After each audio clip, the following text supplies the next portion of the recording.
നമ്മുടെ തോപ്രാംകുടിയിൽ നിന്നും കട്ടപ്പനയ്ക്കുള്ള യാത്രയിൽ എല്ലാവരുടെയും കണ്ണിലുടക്കിയിരിക്കുന്ന തേയിലത്തോട്ടത്തിന്റെ മനോഹരമായ ദൃശ്യങ്ങൾ. ഈ കാഴ്ചകളൊക്കെ കണ്ടങ്ങ് പോകുമ്പോൾ ഈ തേയിലത്തോട്ടത്തിന്റെ ഇടയിലൂടെ ഒന്ന് ഓടിച്ചേർന്ന് നടക്കണമെന്ന് പലപ്പോഴും എനിക്ക് തോന്നിയിട്ടുണ്ട്. അപ്പോൾ ഇന്നാണെങ്കിൽ നല്ല അനുയോജ്യമായ കാലാവസ്ഥ, വെയില് ഒട്ടും തന്നെ ഇല്ല. ഈ മനോഹരമായ കാഴ്ചകളൊക്കെ അവിടെ നിന്ന് ആവോളം ആസ്വദിക്കാനായി കൂട്ടിന് ചെറിയൊരു തണുപ്പുമുണ്ട്. അങ്ങനെ തേയിലപ്പൂക്കളും തേയിലക്കായകളും ഒക്കെ കണ്ട് ഞങ്ങൾ അവിടെ നിന്ന് പിന്നീട് പോയത് കട്ടപ്പനയിലേക്കാണ്. തേയിലത്തോട്ടങ്ങൾക്കിടയിലുള്ള ചെറിയ ഫോട്ടോഷൂട്ടിങ്ങിനൊക്കെ ഈ ഒരു സ്ഥലം വളരെ അനുയോജ്യമാണ്.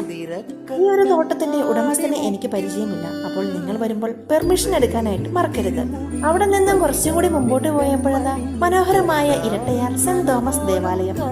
നല്ല പച്ചയായ പുൽത്തകിടികളും നിറയെ പൂക്കളുമുള്ള ഈ ദേവാലയം ഈ വഴിയെ പോകുന്നവരുടെ എല്ലാം ശ്രദ്ധയാകർഷിച്ചിട്ടുണ്ട്. ഏകദേശം ഒരു 5-6 വർഷങ്ങൾക്ക് മുമ്പ് ഞാനിവിടെ വരുമ്പോൾ ഇവിടെ നിറയെ ചൈനീസ് ബോൾസിന്റെ വിവിധ ഇനങ്ങളായ പൂക്കൾ നിറങ്ങുകയുണ്ടായിരുന്നു. ഇപ്പോഴും ഇവിടെ വിവിധങ്ങളായ പൂക്കളുടെ വലിയൊരു വർണ്ണവിസ്മയം തന്നെയുണ്ട്. ഇപ്പോൾ ദേവാലയത്തിനുള്ളിൽ ഒരു വിവാഹം നടക്കുകയാണ്. ഞാനാണെങ്കിൽ ഈ പുൽത്തകിടികളൊക്കെ ഇതേപോലെ മനോഹരമാക്കി കൊണ്ടു നടക്കണമെങ്കിൽ എത്രമാത്രം കഷ്ടപ്പാടുണ്ടാവും എന്നൊക്കെ ചിന്തിച്ചിങ്ങനെ നടക്കുകയാണ്. ഇവിടെയും മൂടിക്കെട്ടിയ അന്തരീക്ഷമായതുകൊണ്ട് തന്നെ ഈ കാഴ്ചകളൊക്കെ ആസ്വദിച്ചിങ്ങനെ നടക്കാനും ഒരു പ്രത്യേക സുഖമുണ്ട്. ഞാൻ കാണുന്ന മനോഹരമായ ഈ കാഴ്ചകളുടെ ചെറിയൊരു അംശമെങ്കിലും നിങ്ങളെ കൂടി കാണിക്കാൻ ആഗ്രഹിക്കുകയാണ്. അപ്പോൾ ഇന്നത്തെ വീഡിയോ ഇത്രയേ ഉള്ളൂ.